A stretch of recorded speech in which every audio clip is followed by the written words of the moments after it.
In the beginning was the Word, and the Word was with God, and the Word was God. He was in the beginning with God.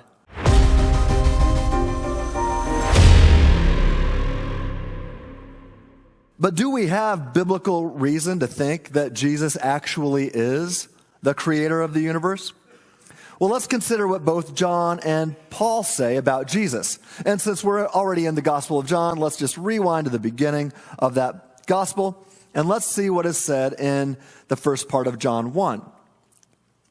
John says, "In the beginning was the Word, and the Word was with God, and the Word was God. He was in the beginning with God. All things were made through him, and without him was not anything made that was made. And the Word became flesh and dwelt among us, and we have seen his glory, glory as of the only Son from the Father, full of grace and truth." Now, I just mentioned Easter, but this is the message of Christmas. God dwelt with us, Emmanuel.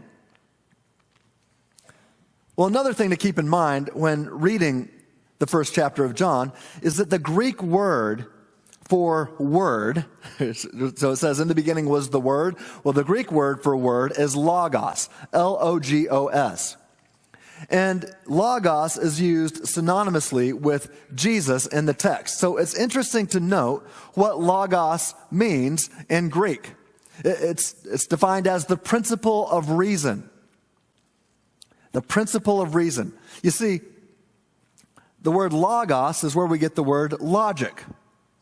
Logic and logos. It means they're the same thing. So the Bible is clear that Jesus is God, and seems to suggest that he is the grounding of logic and reason. You see, logic is grounded and seems to be grounded in the essence of God.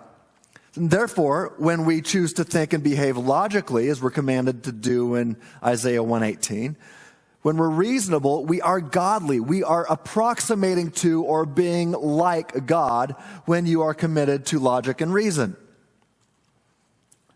Now, here's the bottom line.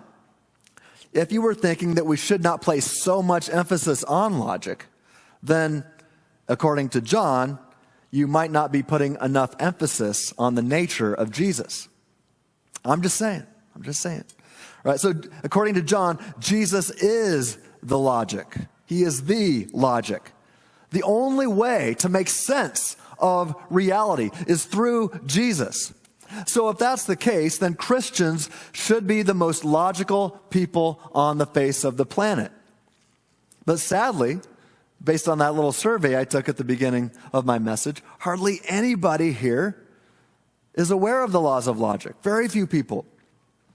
We ought to be the most logical people on the face of the planet. We've dropped the ball. It's time to pick it up again. With that said, Christianity has a rich tradition of being reasonable and being logical. We have a rich tradition. Great thinkers of the past have provided the foundation in which the church has thrived. So, yeah, like I said, we ought to get back to being committed to logic and reason.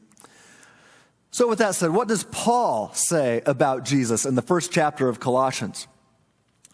Chapter 1, let's start with verse 15. Paul says, talking about Jesus, he is the image of the invisible God, the firstborn of all creation. For by him all things were created, in heaven and on earth, visible and invisible, whether thrones or dominions or rulers or authorities.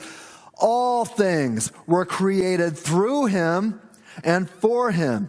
And he is before all things, and in him all things hold together. And he is the head of the body, the church. He is the beginning, the firstborn from the dead, that in everything he might be preeminent.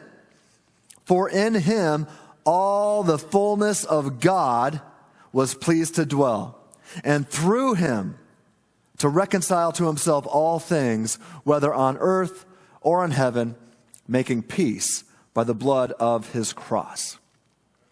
Wow. I mean, according to Paul, if one can say that the creation of the universe flowed, as it were, through one person of the Trinity, it would be through the second person of the Trinity, Jesus Christ himself. The creator of the universe entered into the universe to save the people within the universe. How cool is that?